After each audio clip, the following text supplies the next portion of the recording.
Assalamualaikum warahmatullahi wabarakatuh. Apa kabar anak-anak hari ini?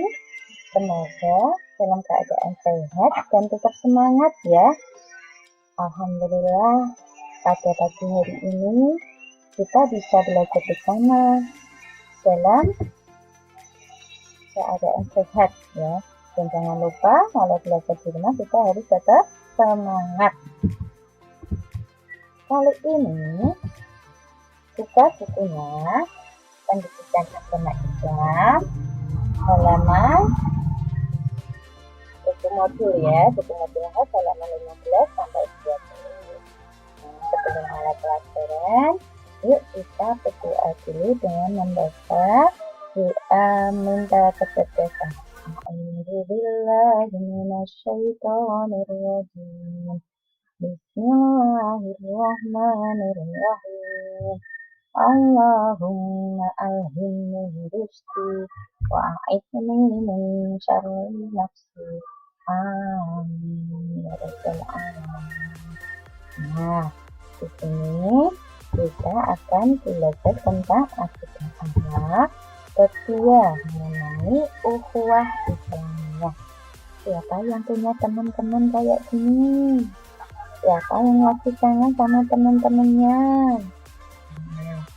Tentu di kondisi wabah seperti ini kita sangat ingin kembali ke sekolah, sangat ingin belajar bersama guru, bersama teman-teman, bermain bersama teman-teman.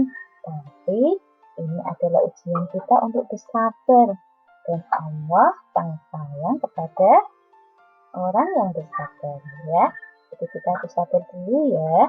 Boleh kita kangen sama teman kita dengan video call atau kita hubungi teman kita. Nah, ada yang tahu apa itu ukhuwah Islamiyah? Nah, terlebih jelas yuk kita bareng-bareng belajar mengenai ukhuwah Islamiyah. Yang pertama, kita belajar mengenai pengertian ukhuwah Islamiyah. Dalam arti kata bahasa, ukhuwah Islamiyah artinya persaudaraan sesama muslim. Menurut istilah, ukhuwah Islamiyah adalah persaudaraan sesama muslim di seluruh dunia tanpa melihat perbedaan warna kulit, bahasa, suku, bangsa, dan keluarga negaraan. Nih, siapa yang suka gandengan sama temennya? Jangan ya, main sama temennya ya. Menurut istilah ini, seperti kita bersaudara kepada teman kita di Palestina atau di belahan dunia yang lain. Dalil mengenai ukhuwah Islamiyah adalah Quran surah Al-Hujurat ayat 10 yang berbunyi innamal mu'minuna ikhwatun fa'aslihu baina akhawaykum wattaqullaha la'allakum turhamun. Yang artinya, sesungguhnya orang-orang mukmin itu saudara. Karena itu, damaikanlah antara dua saudaramu dan bertakwalah kepada Allah supaya kamu mendapat rahmat. Quran surah Al-Hujurat ayat 10. Siapa yang mau mendapat rahmat? Damaikan saudara kita ya yang masih bertengkar ya. Baik itu saudara kita keluarga di rumah maupun teman kita atau saudara kita. Dalam sebuah hadis, Rasulullah juga bersabda, al-muslimu akhul muslim, yang artinya muslim yang satu, saudara muslim yang lain. Tentu di kelas 1 kita pernah menghafal ini ya. Jadi kelas 3 saja kita belajar untuk menghafal Quran surah Al-Hujurat ayat 10 beserta artinya. Ya, kita lanjutkan mengenai tingkatan ukhuwah Islamiyah. Untuk tingkatan ukhuwah Islamiyah, yang pertama paling dasar adalah ta'aruf. Biasanya kita mengenal ya, bahwa tak kenal maka tak sayang, tak kenal maka kenalan, tak kenal berarti kita ta'aruf. Ada yang tahu ta'aruf itu apa? Ya, Ta'aruf artinya saling mengenal. Maksudnya, sesama saudara muslim harus saling mengenal dengan saudara muslim lainnya. Untuk tahapan ukhuwah Islamiyah yang kedua adalah tafahum. Setelah kita saling mengenal, kemudian kita saling tafahum, artinya saling memahami. Maksudnya, saling memahami kelebihan dan kekurangan, kekuatan dan kelemahan saudara kita, sehingga segala bentuk macam kesalahpahaman dapat dihindari. Misalnya, teman kita itu kok sukanya ini ya, pelupa ya. Nah, kita memahami itu. Misalnya dia lupa, nggak bawa alat tulisnya, kita boleh mengingatkan. Tapi kita juga boleh dibagi, itu kan kita dapat paham ya. Atau misalnya teman kita sudah itu belum ya, sholat belum ya, nah kita mengingatkan juga boleh itu ya. Kita saling berfastabiqul khairat, kita mengajak kebaikan kepada teman kita, berlomba-lomba dalam kebaikan. Ketiga, setelah ta'aruf, kemudian naik ke tingkat selanjutnya tafahum, saling memahami. Kemudian naik ke tingkat selanjutnya yaitu ta'awun, artinya saling tolong menolong. Maksudnya antara sesama saudara muslim harus saling tolong menolong, baik dalam keadaan susah maupun senang. Nah, misalnya kemarin beberapa kejadian saudara kita berada di luar negeri, misalnya di Palestina, terjadi konflik ya, dibom oleh orang-orang Israel.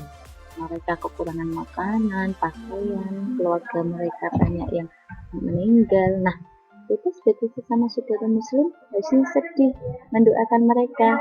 Oleh karena itu, kita membantu mereka dengan cara ta'awun. Oleh karena itu, kenapa Harapan Bunda Yayasan Bakti Ibu SD Harapan Bunda setiap tahun biasanya mengadakan ta'awun, mengadakan sunduk untuk saudara-saudara kita di Palestina, karena mereka benar-benar membutuhkan pertolongan dari saudaranya dan kita adalah saudaranya sesama muslim. Selanjutnya setelah ta'awun yaitu 4, takaful. Takaful artinya apa? Saling memberikan jaminan. Maksudnya, jika sesama saudara muslim saling memberikan jaminan, maka akan timbul rasa aman dalam diri saudara muslim yang lain. Untuk mengenai kisah takaful, guru akan share di Google Classroom ya, di YouTube. Nanti ada kisahnya.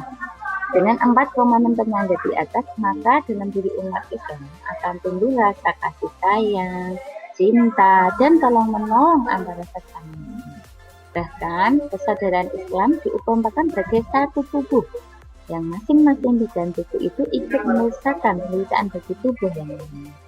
Bagaimana sabda Nabi Muhammad SAW yang berbunyi, al-mu'minu lil-mu'mini kal-bunyani yasuddu ba'duhu ba'dan. Rawahu Bukhari wa Muslim.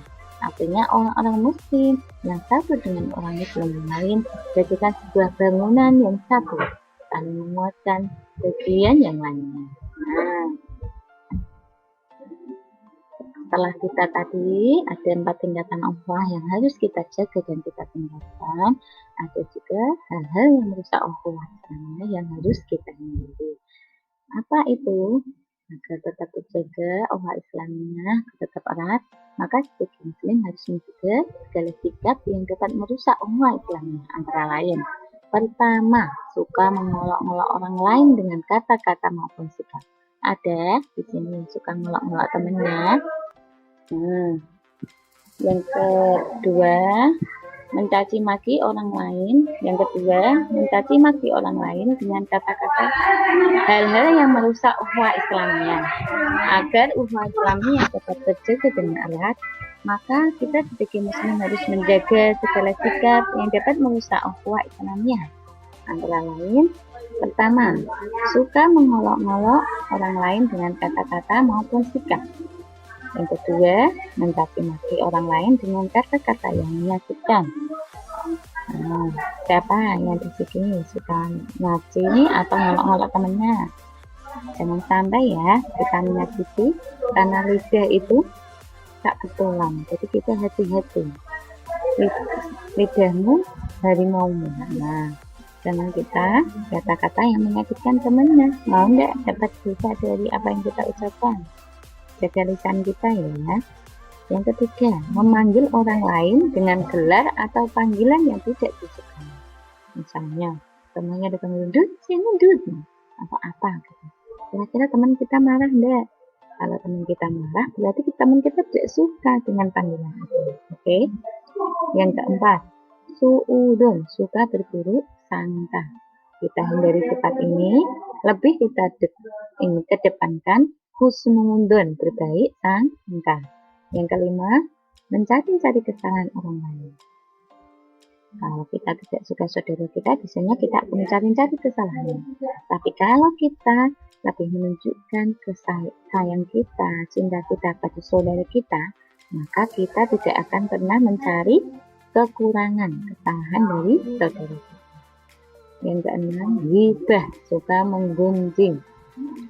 Jangan sampai kita punya sikap seperti ini. Karena apa? Orang yang ghibah menggunjing itu bagaikan memakan bangkai saudaranya. Tahu nggak bangkai itu apa? Bangkai itu daging yang sudah busuk. Kira-kira kita kalau makan daging yang sudah busuk gimana? Tentu kita akan mual, akan muntah. Jangan sampai seperti itu ya. Nah, dengan saudara kita saling sayang, saling melindungi, saling menjaga ya. Itu yang bisa Bu Eva sampaikan, semoga bisa bermanfaat. Kita jaga sikap tadi ya, ada 4 tahapan ukhuwah, tingkatan ukhuwah Islamiyah. Kita mencoba untuk meningkatkan persaudaraan kita ya, ukhuwah kita, dan hal-hal yang rusak ukhuwah kita hindari. Semoga kita bisa mengaplikasikan dalam kehidupan kita sehari-hari. Al-Islam. Wassalamualaikum warahmatullahi wabarakatuh.